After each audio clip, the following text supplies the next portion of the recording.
అయ్యో అమ్మా అమ్మా అమ్మా రండి. ఏమిటమ్మా ఈ సాహసం? వయసులో ఉన్నవాళ్లే ఆ మెట్లెక్కడానికి ప్రయాసపడతారు. అలాంటిది ఇంత వయసులో, అది మోకాళ్లపై ఇలా మెట్లెక్కడం చూస్తుంటే మీకెంత కష్టం వచ్చిందో అర్థం చేసుకోగలను. ఇంతకీ మీకొచ్చిన ఆ కష్టమేంటి తల్లి? ఏం చెప్పమంటారు పంతులు గారు, నా మనవరాలు చిన్నప్పుడే నన్ను వదిలేసి ఎక్కడికో వెళ్ళిపోయింది. తన కోసం ఎంత వెతికినా ప్రయోజనం లేకుండా పోయింది. ఇప్పుడు నా మనవరాలి స్థానంలో వేరొకళ్ళు రాబోతున్నారు. నా మనవరాలు అనుభవించాల్సిన ఆస్తిని వేరే వాళ్ళు అనుభవించబోతున్నారు. అలా జరగకుండా ఉండాలని స్వామివారిని వేడుకోవటానికి ఇలా వచ్చాను. కనీసం నేనిలా చేస్తే అయినా ఆ దేవుడు మనసు కరిగి నాకు దూరమైన ఆ గంగని మళ్లీ దగ్గరకు చేరుస్తాడని చిన్న ఆశతో, ఆ దేవుడి మీద నమ్మకంతో ఇలా వచ్చాను. మీ నమ్మకం ఒమ్ము కాదులేమ్మా. నిన్న ఆ దేవుడు తప్పకుండా కరుణిస్తాడు. భగవంతుడా, ఇక నీ మీదే భారం వేశాను తండ్రి. నువ్వెలాగైనా నా గంగను చూపించాలి.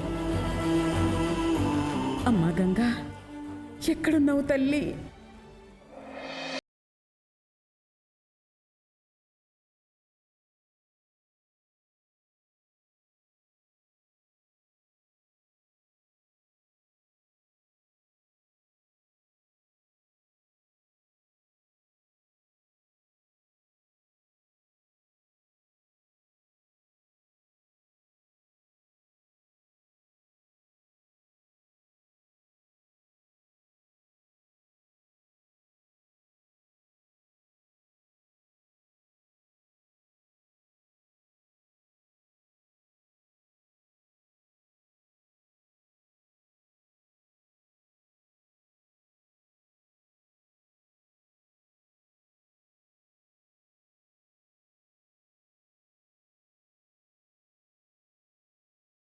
అమ్మా గంగా.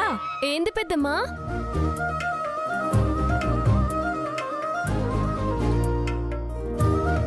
అయ్యో, ఏంటమ్మా ఉదయాన్నే అంత కష్టపడి ఇంత పిండి రుబ్బుతున్నావు? దేనికి?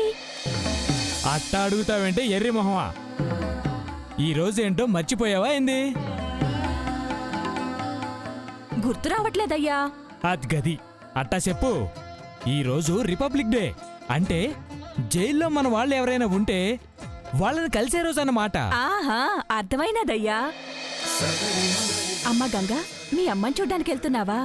అవును పెద్దమ్మా, మా అమ్మకి గారెలు కోడికూర అంటే చాలా ఇష్టం.